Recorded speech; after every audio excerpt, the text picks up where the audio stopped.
नमस्कार दोस्तों, मैं एडवोकेट तुलसीराम सिंह। तो आज इस वीडियो में हम जानेंगे, जैसे कि आप लोगों को पता है इस समय चक्का जाम चल रहा है, यानी कि हड़ताल चल रहा, ऑल इंडिया हड़ताल चल रहा है। खासतौर पर ट्रक वाले, बस वालों ने अपना हड़ताल कर रखा है। क्यों कर रखा है? आखिर वो कौन सा ऐसा कानून है जिसके लिए इतना ज्यादा हल्ला मचा हुआ है?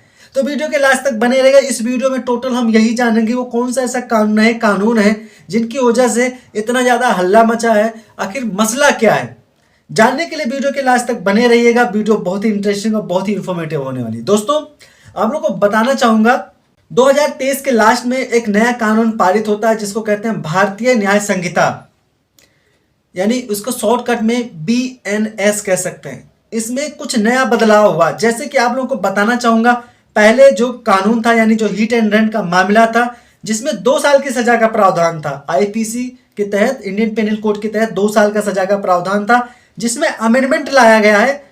अब न केवल IPC में लाया गया है, CRPC और इंडियन एविडेंस एक्ट, इन तीनों कानून में बदलाव किए गए हैं। तो अभी जो हल्ला बोल चल रहा है, जो इतने सारे बवाल हो रहे हैं, उसका रीजन क्या है? IPC में जो बदलाव किया गया है, यानी कि जो हिट एंड रन का मामला था उसमें मैक्सिमम 2 साल की सजा का प्रावधान था, जिसमें जो सरकार थी, यानी कि जो संसद का उद्देश्य था, मतलब इस नए कानून को लाने का उद्देश्य था, वो ये था।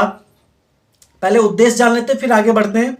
उद्देश्य ये था कि जहां पर एक्चुअली होता क्या है, जब हिट एंड रन का मामला होता है, जब ड्राइवर किसी को एक्सीडेंट करके भाग जाते हैं, तो वहां पे होता क्या है, जिस व्यक्ति का एक्सीडेंट होता है, अगर वो बचने के भी लायक होता है तो उसको छोड़ के भाग जाते हैं, तो वो वहीं पे पड़े पड़े मर जाता है। इस चीज को कंट्रोल करने के लिए सरकार ने या संसद ने इसमें क्या किया था, कुछ बदलाव किया था। बदलाव ये किया था, जहां पर हिट एंड रन का मामला होगा वहां पर अगर कोई भी ड्राइवर अगर भाग जाता है, मतलब किसी को टक्कर मार के और भाग जाता है, तो उसको कम से कम 10 साल का सजा का प्रावधान कर दिया गया है, और साथ में नए वाले कानून में, और साथ में जुर्माना भी कर दिया गया है। अब सोचने वाली बात यह है, इसमें जो सरकार के उद्देश्य था, मंशा थी, ये था कि इससे क्या होगा, जिसका एक्सीडेंट होगा उसको एटलीस्ट कम से कम जो ड्राइवर होगा वो उसको हॉस्पिटल तो पहुंचा देगा। अगर उसको हॉस्पिटल पहुंचा देगा तो हो सकता है उसकी जान बच जाए।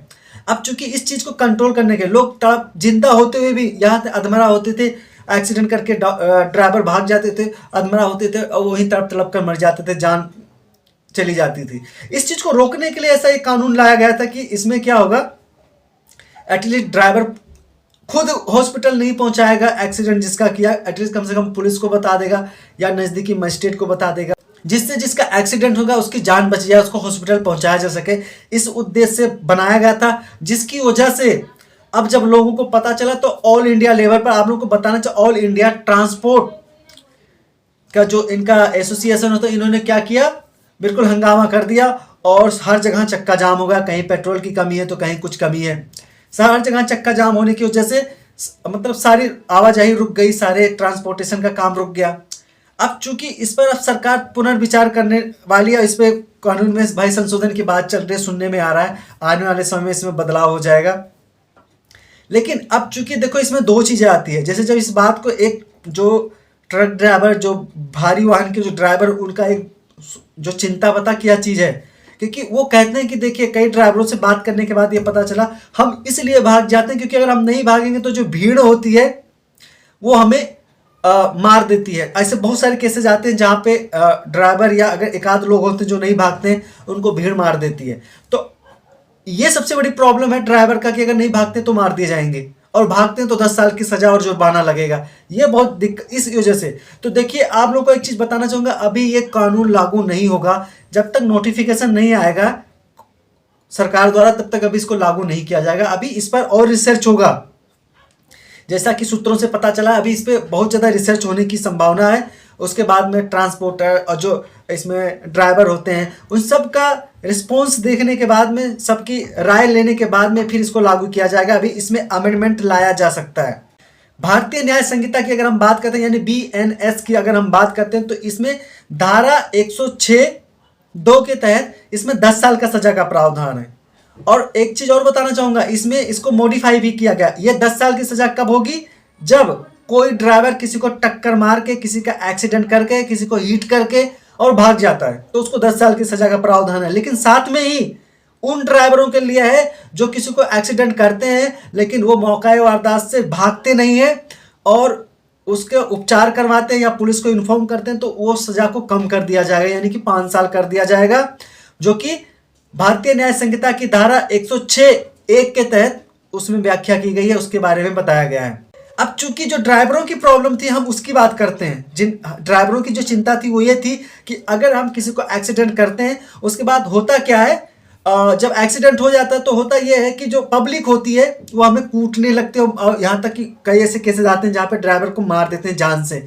तो इस चीज को रोकने के लिए BNS जो कानून है, यानी कि भारतीय न्याय संहिता है, ठीक है, धारा 103(2) उपधारा 2 में यह बताया गया भीड़ और भीड़ की जो हिंसा होती है उससे निपटने के लिए बनाया गया है, जिसमें कहा गया है, लेकिन इसमें थोड़ा मेरे हिसाब से थोड़ा संशोधन होगा। कोई भी सांप्रदायिक दंगा हो गया, धार्मिक दंगा हो गया, कोई भाषा के आधार पर दंगा हो गया, या कोई संगीत या कोई फंक्शन या कोई ऐसे ड्रामा कोई कार्यक्रम चलने के दौरान अगर भगदड़ मचती है तो उसमें उन सभी को मौत या आजीवन कारावास की सजा का प्रावधान है। मतलब इधर से ड्राइवर जो हैं या जो ऐसे लोग हैं, ठीक है, उनको भी सुरक्षित किया गया है इसमें, लेकिन इसमें थोड़ा बहुत संशोधन होगा आने वाले समय में, क्योंकि अभी इस पर रिसर्च, हाँ, संविधान में पास तो हो गया है, संसद में पास हो गया, राष्ट्रपति की अनुमति भी मिल गई है, लेकिन इसमें अभी भी ऐसा लगता है कि इसमें संशोधन होने की संभावना है, क्योंकि अभी उधर से स्ट्राइक बंद नहीं हो रहा है, तो इसमें कुछ ना कुछ संशोधन जरूर होगा, कोशिश की जा रही है। साथ में आप लोग से मैं भी ये रिक्वेस्ट करूंगा, जो जितने लोग भी वीडियो देखते हैं इस वीडियो को ज़्यादा से ज़्यादा शेयर करें, और साथ में एक चीज़ ध्यान रखें भाई, उन ड्राइवर भाइयों के पास भी भेजें जो स्ट्राइक पर हैं। देखिए आप लोगों से मैं यही कहूँगा, जैसे जो नई अपडेट आई उसके हिसाब से अभी इसको लागू बिल्कुल नहीं किया जाएगा, तो आप लोग बिल्कुल निधड़क रहिए, बिल्कुल परेशान मत होइए, जो चीज़ें चल रही हैं उसको सुचारू रूप से चलने दीजिए, और इसमें बिल्कुल बदलाव होगा। ऐसा नहीं है कि जो गवर्नमेंट बना रही है केवल आम नागरिक के लिए, सबके लिए कानून बनाया जाएगा, उस कानून सबके लिए बराबर होगा।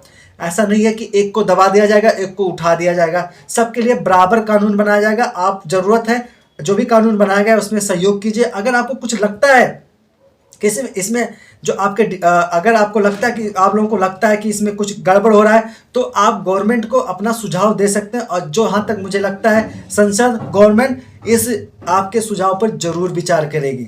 बाकी इस तरह से स्ट्राइक करके कुछ भी हल नहीं होगा। आप संपर्क कीजिए, आपके जो भी बुद्धिजीवी लोग हैं उनसे कांटेक्ट कीजिए और इस पर समर्थन कीजिए, क्योंकि देखिए ये एक बहुत बड़ी समस्या थी कि लोग एक्सीडेंट करके और भाग जाते थे, तो चूंकि उनका भी भागना भी जायज़ है, क्योंकि जो पब्लिक होती थी उनको बहुत ज़्यादा मारती थी, यहाँ तक कि कुछ ऐसे केसेस आते थे जिसमें लोगों की जान भी चली जाती थी ड्राइवर के, तो या गाड़ी को जला देते थे। तो इन सब चीज़ों को रोकने के लिए भी कानून बनाया गया, लेकिन इसको कुछ और अमेंडमेंट की ज़रूरत है, जिसमें मैं तो बिल्कुल श्योर हूँ कि इसमें ज़रूर अमेंडमेंट आएगा। और आप लोग बिल्कुल हर पब्लिक, मतलब देश के हर नागरिक से मैं यही कहूँगा, मैं देश के हर नागरिक से रिक्वेस्ट करूँगा कि देखिए आप लोग सहयोग कीजिए, जैसा आप लोग चाहेंगे वैसा ही होगा। हर समाज और कल्याण, मतलब आम जनता, मतलब देश के हर नागरिक के हित में कानून बनाया जाएगा, किसी के अहित में नहीं बनाया जाएगा। मैं एडवोकेट तुलसीराम सिंह, जैसे भी कोई अपडेट मिलती है आप लोगों को जरूर सूचित करूंगा। जय हिंद।